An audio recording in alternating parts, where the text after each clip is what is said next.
Olá pessoal, tudo bem? Eu sou Isabela Vieiro e o meu propósito é de ajudar mulheres a resolverem seus conflitos familiares para terem uma vida sem bloqueios. E no vídeo de hoje eu vou trazer aqui um tema em que eu acredito ser um grande tabu na sociedade, pelo fato de faltar informações para pessoas em que passam por situações em que se relacionam a ele. É a morte, né? Como que a gente supera a morte de um ente querido? Não é preciso de muito esforço para que a gente comece a observar que não é muito falado sobre a morte na nossa sociedade, né? Falta informações. E quando alguém perde um ente querido, elas muitas vezes se sente desestruturada, né? E isso se dá justamente por isso, por não ter comunicação pelas pessoas não serem orientadas, né, sobre o que acontece após isso, como se reestruturar, como passar pelo processo, né, pós a morte de alguém em que eu amo. Porque isso mexe muito com o nosso psicológico, né, até mesmo porque somos seres humanos e nós precisamos do contato físico, né, do diálogo, do afeto, do carinho. E aí do nada a gente se vê sem uma pessoa que muitas vezes tinha essa conexão com a gente. E isso se trata de um grande desafio para as pessoas que ficam aqui, né, seguirem suas vidas. E eu me peguei nesse momento em 2015, quando meu pai faleceu, e foi um processo de 9 meses até a partida dele, né? Eu tinha nele um herói, né? Assim como eu acredito que muitos de vocês que estão vendo esse vídeo também vejam o pai dessa forma, né? Ou a mãe, um porto seguro, um alicerce. E aí em 2014 ele começou a adoecer, né? Então ele morava aqui em São Borja, ele foi para Porto Alegre, ficou internado lá, e assim iniciou esse processo de 9 meses, né, de altos e baixos. Ele entrou, eu perdi as contas de quantas vezes ele entrava em coma induzido e saía, então era uma inconstância. E nessa inconstância eu escrevia muito, sabe? Porque eu vários momentos tive que ir até ele na UTI, porque me falava assim, hoje teu pai vai partir, né, tu tem que se despedir do teu pai. E aí eu ficava, nossa, tipo, eu vivi a morte dele mais de 5 vezes, eu digo isso porque 5 vezes no mínimo eu tive que me despedir, né, e aí no outro dia ele voltava. Então foi uma inconstância e nesse período, como eu disse, eu escrevi muito, né, me questionei muito sobre a perda e eu comecei a ter uma vontade imensa de compartilhar isso com as pessoas. E aí foi o que resultou no meu livro, Meu Pai Janô, onde eu relato justamente esse meu processo, né, com ele sobre a perda, né, foi meu primeiro ente querido, assim, que eu tinha uma ligação absurda, né, que eu perdi. Eu já havia perdido outras pessoas da minha família, sim, né? Mas eu acho que quando a gente perde alguém, que eu digo que tem essa conexão, carinho, diálogo, afeto, é algo que abala imensamente a nossa vida. Até mesmo pelo fato de não ter informações disponíveis o suficiente na sociedade em si, né? Para lidarmos com a perda. Então, nesse livro, eu tentei colocar esse meu processo para que pessoas que leiam ele se identifiquem e vejam que elas não estão sozinhas nisso, né? Em que sim, eu entendo esses questionamentos pós-morte. E depois de 9 meses em que meu pai ficou internado, ele faleceu em 2015, e aí veio toda aquela bomba, aquela turbulência, né? Como assim, né? Ele não tá mais aqui? Como assim? Cadê ele? É a indignação, né? A gente precisa ver a pessoa e do nada ela some. E eu acho que todo mundo que tem essa falta de informação sobre como lidar com a morte e de ver os processos pós-morte vive isso. Então, o meu intuito com esse vídeo é trazer uma estrutura, uma visão ampliada de como olhar para a morte, né, de um modo que seja mais leve, porque afinal ela faz parte da vida, né? A morte e a vida, elas estão a todo momento se complementando, né? Assim como tudo aqui na Terra, né, que é a polaridade, o bem e o mal, a alegria, a tristeza, a saúde, a doença. Há sempre os dois lados. E a maior certeza, né, que nós temos é justamente que a morte vai chegar um dia. E várias pessoas vivem relutando essa questão. E que a morte vai chegar, pode ser, antes de nós irmos, para pessoas em que amamos. E aí, o que a gente faz com isso?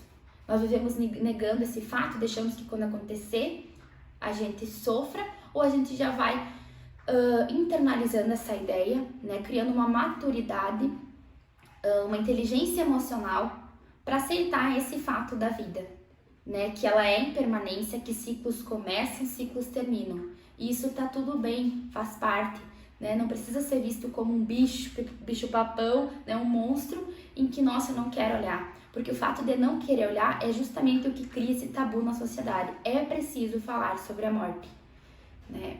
E para isso, então, pós-morte, eu quero trazer para vocês que tem 5 fases que a gente vivencia após a morte de alguém. E eu vou mencionar aqui detalhadamente cada fase para te guiar na compreensão disso, se caso tu estiver passando por um processo assim, né, pós-perda de alguém que tu ama. E eu posso já te adiantar que a 4ª fase ela é a mais difícil de sair. E eu vou te auxiliar aqui nesse vídeo, através de um exercício sistêmico, né, através da ampliação da tua consciência, sobre como que nós avançamos para a 5ª fase, que eu acredito que é a fase mais sábia que existe. Então, a primeira fase que surge pós-perda de alguém que amamos é a negação. A negação, ela se dá porque a gente realmente não acredita. É aquela frase que a gente fala muitas vezes quando perde alguém, né, que tu pode ver também, caso tu não perdeu alguém tão próximo ainda, a pessoa provavelmente vai falar, a ficha não caiu, né? A ficha não tá caindo, é a negação. E a gente nem quer que caia também, né? Porque a gente fica realmente em desespero. E quando eu falo dessa fase da negação, eu acho que ela não deve ser pulada, ela tem que sim ser vivida, né? A gente nega aquilo de primeiro pelo fato que, né, amamos aquela pessoa e, como eu disse, a gente tem a conexão com o físico muito forte, né? A gente precisa ter a pessoa ali, então é muito difícil lidar com isso, né? Como assim a pessoa não está ali? Então eu vou negar, tipo, não entra na minha cabeça que isso tá acontecendo, né? E aí eu começo a realmente relutar com a morte desse ente, né? E aí, o sentimento que invade o ser, né, nessa fase é a tristeza, né? Que muitos falam assim de ser o vazio, né? Porque o vazio, ele se trata do quê? Do sentimento secundário que a gente chama. Então, e a tristeza é o sentimento primário. Então, o vazio é o modo de tapar aquele. Eu falo que tô sentindo um vazio, assim, uma confusão ou uma revolta, né? A gente pode denominar de várias formas, mas isso não é um sentimento. O sentimento primordial que tem aqui é a tristeza, né? Então, é algo que ocasiona esse desespero e que a gente às vezes não consegue dar, não consegue de nenhuma forma, na verdade, dar um sentido para a morte nessa fase, né? Então, depois da negação, a gente se vê com raiva, que se trata da 2ª fase, né? E a raiva, ela tem duas formas de tu manifestar. Uma ela te paralisa ou a outra tu utiliza ela para agir, né? Mas muitas pessoas ficam paralisadas naquilo, né? Elas ficam remoendo, né? Com angústia, com raiva de, digamos, começa a ter raiva de Deus, né? Raiva de fulano, começa a culpar alguém, isso, aquilo, né? Começa a manifestar e fica ali parada, né? Andando em círculos, só remoendo aquele sentimento. Então ela sai da negação e parte para raiva, né? E aí é normal, pós perda de alguém, a gente sentir isso, né? O que eu quero é que tu não te culpe, porque isso faz parte, né? Buscar culpados e tu começar a analisar, ou eu mesma me culpar, diversas vezes, até mesmo quando eu escrevi esse livro, eu pensei, será que eu podia ter feito diferente ou não, ou isso, aquilo, né? Isso é natural, é inerente ao ser humano. E às vezes as pessoas, elas começam a se culpar, a calar os sentimentos delas, né? Mas não, tu tem que vivenciar essas fases para te chegar na 5ª em que eu vou mencionar. E o problema tá quando a gente paralisa nessas fases, né? A gente não sai. A gente vive uma vida inteira negando, uma vida inteira na raiva, né? Mas é preciso avançar. Então, pós-raiva, né, que tu sente, que tu se questiona, que faz parte de uma reflexão mesmo, surge a 3ª fase, que é a negociação. Tu começa a se questionar, não tem o que fazer, não há mais nada, não tem nenhuma solução, né? Eu preciso de um milagre, eu preciso de algo que aconteça, né? Tu começa a refletir sobre isso, assim, não tem como mudar essa realidade, né? Isso eu quero que vocês entendam que é um processo da ficha cair, tá? É um processo normal a ser trilhado. E aí eu tenho um trecho aqui do meu livro que eu acho que é legal compartilhar, porque ela reflete um pouco da negociação, uma parte desse trecho. Ele é um poema que eu fiz, o nome é Te Procuro. Então eu falo aqui: tu partiu, deixou saudade, tua dignidade, uma vida sem maldade. Tento te encontrar, deves estar em algum lugar. Não obtenho sucesso, talvez seja um retrocesso. Deito e acordo, não vejo nenhum mérito. De repente surge essa tal esperança de que algo mude. Olho pro lado, sinto um vazio, a falta do teu sorriso. Mas logo encerro esses pensamentos, pois prefiro ser grata por já ter vivido contigo grandes momentos, né? Eu tento finalizar até o poema com algo de esperança, né? Ali dizendo o seguinte, que essa tal esperança de que algo mude antes de finalizar. E aí no final eu falo: prefiro ser grata por já ter vivido contigo grandes momentos, né? É até uma forma de me consolar, né? Então, vocês podem ver que duas formas que eu tento negociar, né? Tento te encontrar, deves estar em algum lugar. E aí depois da esperança, essa tal esperança de que algo mude. Então, tu realmente quer negociar, quer ver se tem alguma forma. E aí tu se vê em um momento em que não tem o que fazer, né? A pessoa não vai voltar ali fisicamente. E aí, quando tu cai essa ficha, opa, ela não vai voltar, surge a quarta fase, em que eu digo aqui que é uma das mais difíceis que tem, que se trata da depressão. E aqui, primeiramente, eu quero dizer pra ti, quem sabe tu pode pensar que depressão é ter um laudo médico, né? É ter algo assim descrito em que eu tenho essa doença. Mas não, a depressão que eu menciono aqui, ela pode se manifestar de várias formas na vida da pessoa, né? De repente, se tu se identificar, eu quero te questionar alguma dessas coisas e aí tu avalia.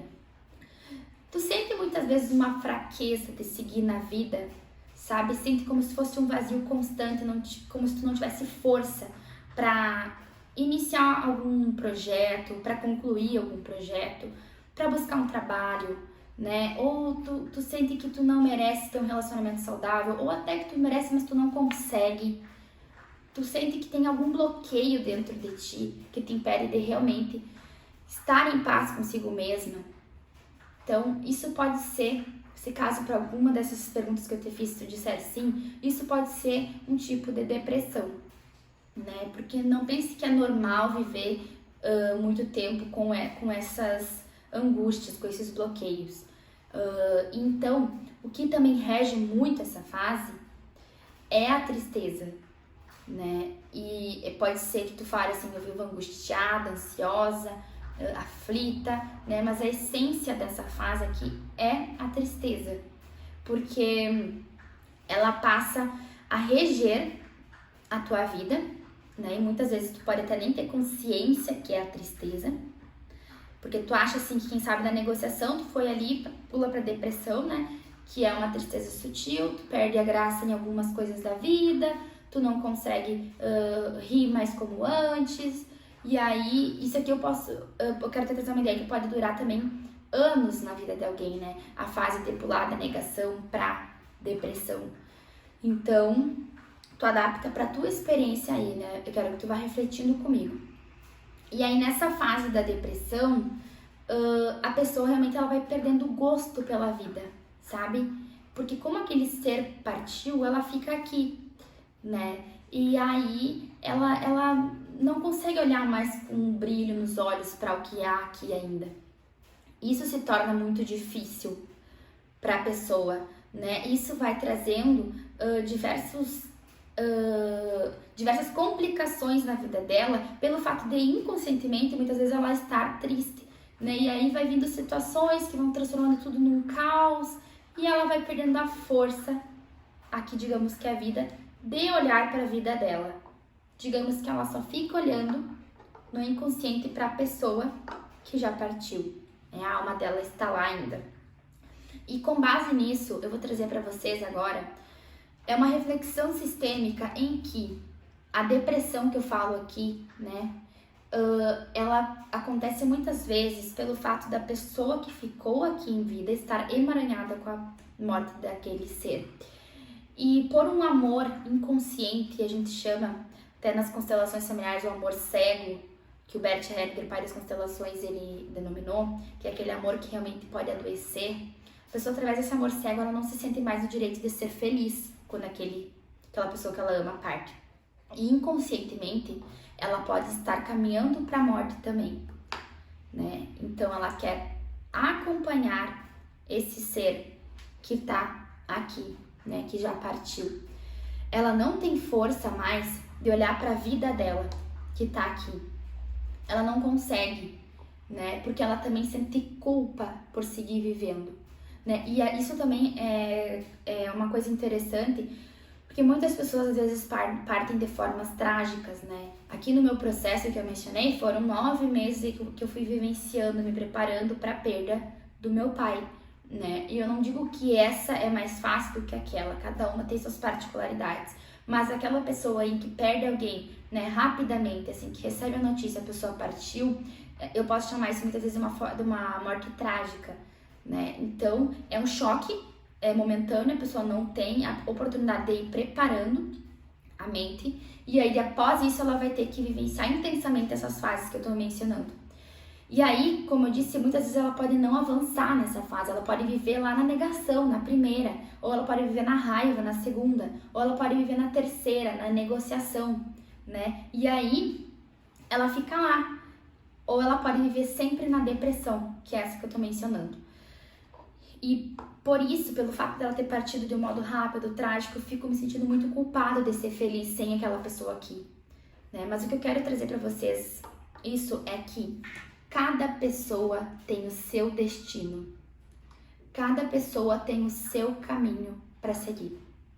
Assim como esse ser, que pode ser um pai, uma mãe, um irmão, um filho, né, um primo, um tio, avô, vó, que tocou teu coração em vida, né, que realmente acalentou a tua alma e que tu tinha uma afinidade imensa, uma conexão imensa. Assim como esse ser partiu e teve, através do destino dele, tu também tem o teu.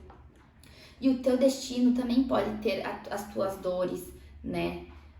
Não digo a respeito da morte, mas as tuas dores que tu tem que lidar em vida. E essa pessoa, ela também poderia querer aliviar o fardo do teu destino, digamos assim. Mas a gente não tem o poder de mudar o que a pessoa carrega, o que é dela, né? E quando eu falo em destino, eu quero que vocês já ampliem a consciência aqui e olhem para o sistema familiar de vocês, tá? Porque o que veio antes de nós, de até 4 gerações anteriores, a gente pode estar sendo influenciado inconscientemente. Tem estudos que de mais gerações, mas eu vou focar aqui em 4 gerações. E nós estamos sempre a serviço do nosso sistema, tá? A gente tem uma lealdade parental invisível de querer reequilibrar aquilo que está desequilibrado. E tudo por um amor inconsciente, por uma conexão do inconsciente coletivo que rege o nosso sistema familiar. Mortes trágicas, né, acidentes, outros tipos de mortes assim, que realmente impactam, né, em que a gente olha e toca de modo profundo o nosso coração, que a gente sente a dor pela partida, ter sido dessa forma, ou mortes muito dolorosas, né, em que até eu acredito assim que todas as mortes elas ocasionam dor, sim, né, mas tem mortes em que sobressaem pelo modo que foram, né, e até mesmo por uma pessoa do sistema ser tão reconhecida, tão valorizada, que abala toda a estrutura. Então, essas mortes, elas estão interligadas com o sistema familiar. Muitas vezes elas acontecem para reequilibrar algo que precisa acontecer ali, tá? E é um tema bem profundo, mas eu quero que vocês vejam que estamos sempre a serviço de algo inconscientemente, né? E quanto mais expandirmos as nossas consciências, mais a gente pode mudar esses destinos, né? A gente tem sim o livre-arbítrio de fazer diferente, mas a gente precisa sempre se autoconhecer, né? Então essa pessoa que parte assim, ela está também partindo por amor, tá? E eu quero assim que, se tu olhar para esse ser que está aqui, tu imaginar essa pessoa que partiu, que realmente te deixou um grande amor, um lindo aprendizado em vida, e tu decidir viver por ela plenamente, né, fazer da tua vida o melhor por ela, é muito mais válido do que tu seguir a vida infeliz, né, do que tu seguir querendo inconscientemente se juntar a ela. Por que eu digo isso? Porque é como se a morte da pessoa tenha sido em vão, tá? Porque todas as mortes, elas acontecem também para reequilibrar do lugar para o novo, isso faz parte, né? E aí a gente fica aqui e nós temos dois caminhos para seguir, que é esse de honrar a morte, né? Ou seguir alimentando aquilo que a pessoa já tentou finalizar, né, no sistema. E aí tu tem essa escolha, tá? Porque a pessoa que partiu, a gente deve olhar com amor pro destino dela, com amor por quem ela foi em vida, com amor pela oportunidade de ter conhecido essa pessoa, né, com gratidão. Então é aqui que eu começo a mudar a minha percepção, é na própria depressão. Por isso que todas as fases são essenciais aqui, pra gente chegando, fazendo um luto bem elaborado, sem pular etapas, né, que a gente possa vivenciar cada uma delas, para que assim, a gente possa realmente ir lapidando dentro de nós aquilo, né, não deixando um buraco para que daqui, sei lá, 15, 20 anos, né, volte aquilo à tona. É vivenciar o processo, né, e na parte da depressão, sentir a dor, sentir a tristeza. Afinal, a dor foi feita para ser sentida. A gente não tem que sentir só os sentimentos felizes, alegres, né? A gente também tem que sentir a raiva, a tristeza, mas tem uma diferença nisso, de só sentir e paralisar ou sentir e saber direcionar a minha dor. E eu vou direcionar a minha tristeza, a minha falta de ter esse ente, de não ter o ente querido fisicamente aqui, eu vou transformar em um sentimento de gratidão que um dia eu pude conhecer esse ser, né? E aí, assim eu começo a me desemaranhar daquela situação trágica. Eu começo a ter respeito pelo caminho dessa pessoa, né? E eu olho para minha vida, porque eu ainda estou aqui, eu ainda preciso seguir, né? E tem uma dinâmica em que o Hellinger, ele falava, que é uma frase assim, como a gente sente culpa, para pessoas que sentem culpa pelo fato de ter ficado aqui, né? É falar para esse ser que partiu e dizer: eu vou viver mais um pouquinho e logo partirei também, né?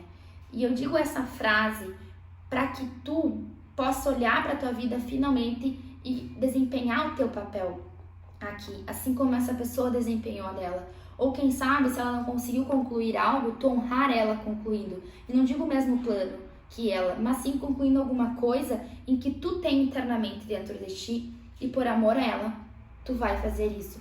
Por amor a ela, tu vai viver plenamente. É essa postura em que eu acredito que a pessoa que partiu, se estivesse te vendo, gostaria.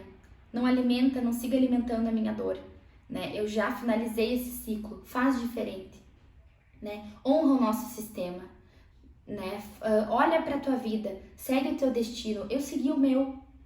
Imagina que essa pessoa te fala isso, né? Toma força dessa pessoa, a sabedoria que essa pessoa te deixou, né? Faz algo de bom com isso.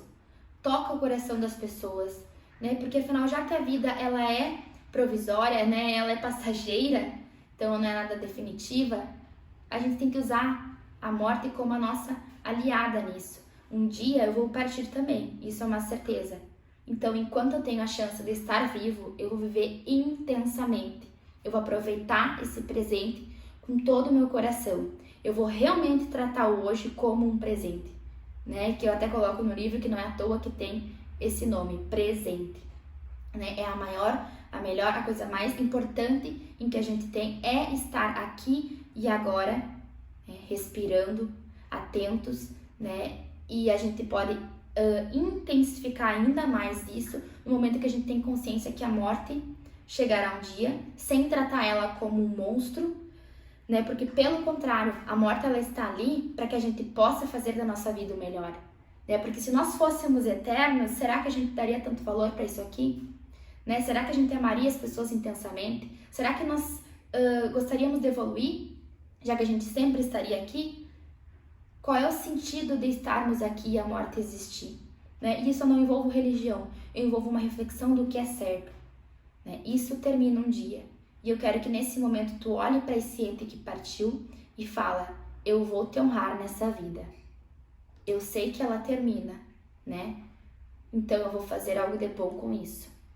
Todos os dias da minha vida eu vou fazer dela o melhor, né? Por amor a ti, por amor a mim, por amor aos meus familiares.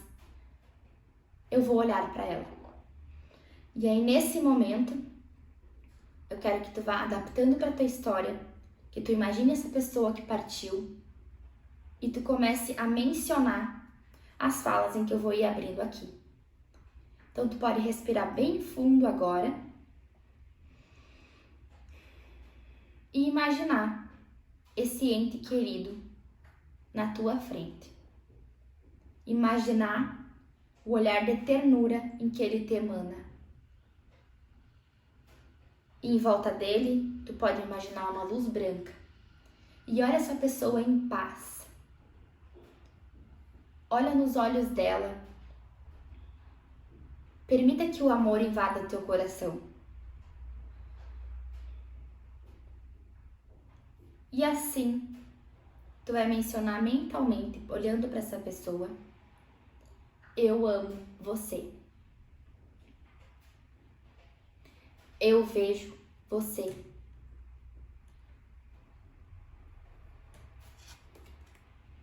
Por amor a você,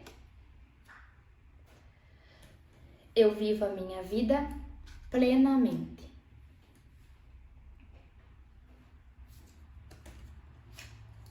Eu te agradeço pelo tempo que foi.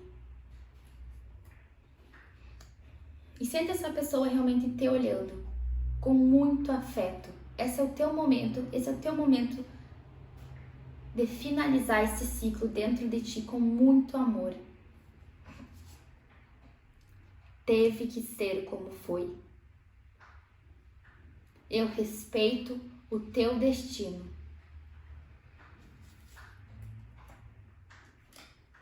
Eu olho para a sua essência, o amor.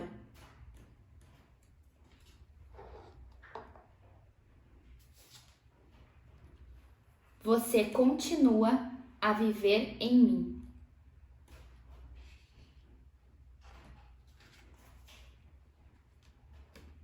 Com amor, eu aceito agradecidamente tudo que você me deu.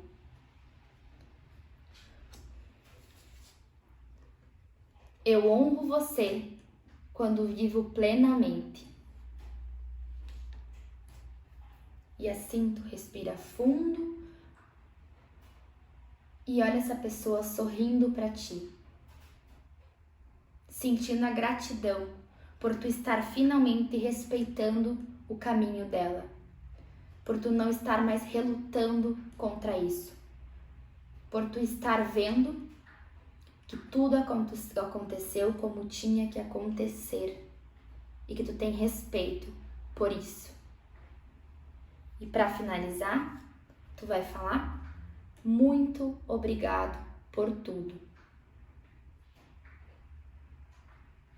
E agora, finalmente, com esse exercício, com o coração emanando amor, gratidão, aceitação, tu olha para essa pessoa e vai falar: agora eu posso olhar para a minha vida. Agora eu posso ver o meu caminho. E essa pessoa que tu estava olhando, com a luz branca que ela estava emanando em volta dela, tu vai imaginar que ela vai se tornando somente uma luz branca e essa luz branca vai invadindo o teu coração. E é lá que ela deve ficar. Porque as pessoas que partem, o que eu mais aprendi com essa minha vivência, né, a respeito do meu pai, é que a gente só deixa elas partirem se elas morrerem dentro de nós. Enquanto eu fico alimentando tudo que ele me deu em vida, ele nunca vai partir, né? Sim, a presença física não tá aqui, mas eu sou o meu pai, porque tudo que fez parte da minha história, eu sou, né? Vive em mim. Então, mesmo em ti, essa luz branca vai habitar o teu coração a partir de agora. E todo momento que tu quiser acessar, o amor dessa pessoa está ali, né? Agora, a diferença é que a gente transforma o amor cego em amor que cura, né? E aí, depois dessa quarta fase, que é a depressão, a gente finalmente olha para a quinta fase, que é a aceitação. E que toda essa dinâmica que eu fiz com vocês aqui leva a isso. Na aceitação se encontra tudo. Se encontra o sentimento mais nobre que existe, que é a gratidão, né? É na aceitação em que eu consigo finalmente seguir minha vida. E teve 3 coisas em que eu pensei na fase da aceitação que me auxiliaram a seguir em frente. A primeira coisa foi gratidão que um dia eu pude ter conhecido essa pessoa, né? Gratidão que essa pessoa fez parte da minha vida. A segunda coisa que eu pensei é que ainda existem pessoas que eu amo muito aqui ao meu lado, vivas. Então eu ainda tenho muitas pessoas para dar o meu amor. Não direcionar somente para aquilo que não está mais aqui fisicamente, né? Então, no momento em que eu olho para quem está ao meu redor, eu consigo ver que realmente eu posso amar muito, né?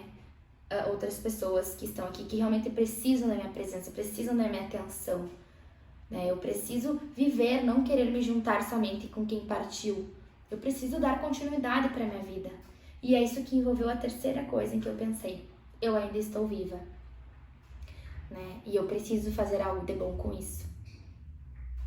Preciso, porque se eu estou aqui, né? Se meu destino não acabou ainda, é porque eu tenho uma missão a cumprir. E aí começou a minha saga de encontrar, né? O que eu vim fazer aqui. E aí eu quero que tu reflita sobre a tua vida. O que te faz ter vontade de viver? Qual é a tua paixão? Né? O que tu quer mostrar para o mundo?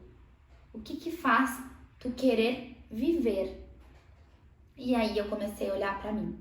Após a perda do meu pai, eu já quero trazer uma outra reflexão para nós finalizarmos aqui o raciocínio. Na constelação familiar, a gente percebe que, a gente aprende que o pai é o responsável para impulsionar nós a irmos para o mundo, né? E quando eu digo assim, o responsável não é que ele nos impulsiona, não importa se eu conheço meu pai ou não, né? O que importa é que internamente dentro de mim eu tenha muita gratidão por ele ser meu pai, tenho aceitação. E aí, depois da perda dele, né, quando eu terminei meu livro e tudo mais, eu tava sentindo muito meu pai dentro de mim, né? E eu comecei, depois de algum tempo, a desenvolver essa parte da aceitação, da gratidão. E quando isso começou a vir com tudo dentro de mim, como eu disse, o pai é responsável por nos impulsionar a ir para o mundo, surgiu uma vontade imensa de eu ir viajar, né? Fazer um mochilão. Então eu resolvi direcionar a minha dor, que é isso que eu disse anteriormente. Né? A gente tem que sentir a dor, sim, sente a raiva, mas tu saber direcionar ela. O que eu vou fazer com esse sentimento que tá vindo à tona? E aí a minha dor, a minha tristeza, ela foi transformada numa aventura, né? Também foi transformada em livro. E eu digo assim que na fase da dor, do sofrimento, é a parte em que a gente mais se inspira. Então, se tu tem uma dor, reflete sobre como é que tu pode transformar ela em algo positivo, né? Em uma motivação. E foi isso que aconteceu comigo. Eu fiquei 22 dias no Chile, mochilando, e o que fez muito sentido depois que eu conheci a visão sistêmica das constelações é que eu tinha uma gana muito forte de ir pro mundo, independência, né? Eu realmente queria agir, eu queria me jogar, e eu tava me sentindo muito segura para ir viajar. Eu tinha 19 anos. E aquilo me intrigava, como é que eu tô tão pronta, tão segura, né? Porque o pai é justamente isso. Depois eu fui aprender. Depois que eu aprendi que, né, quando a gente tem pai dentro de nós, significa essa questão da independência, voltei a pensar sobre eu lá no embarque do aeroporto e senti aquela força, né? Então, tudo que eu internalizei de bom do meu pai, de gratidão, me impulsionou para ir para o mundo. Né? Então é isso que eu digo, me impulsionou a ter disciplina para escrever, que o pai também é disciplina. Né? E a mãe é o sucesso. Né? Então eu trabalhei muito a questão do pai dentro de mim, pós a perda dele, e depois eu voltei a trabalhar muito a questão da mãe, porque nós temos que ter os dois dentro de nós, né? O pai e a mãe. E aí, o que eu quero que tu reflita com isso é o que essa pessoa que partiu, ela pode dentro de ti te impulsionar a fazer, né? Eu acho que para nós encerrar esse raciocínio, que eu quero deixar para ti refletir agora, como que eu vou honrar essa pessoa da melhor forma na minha vida? Eu acho que é esse aí, o essencial, tá? E então, eu finalizo aqui essa reflexão. Eu espero que vocês tenham gostado, tenham compreendido. Qualquer dúvida pode deixar nos comentários. Eu tenho muita gratidão que tu ficou comigo até o final. Então, obrigada.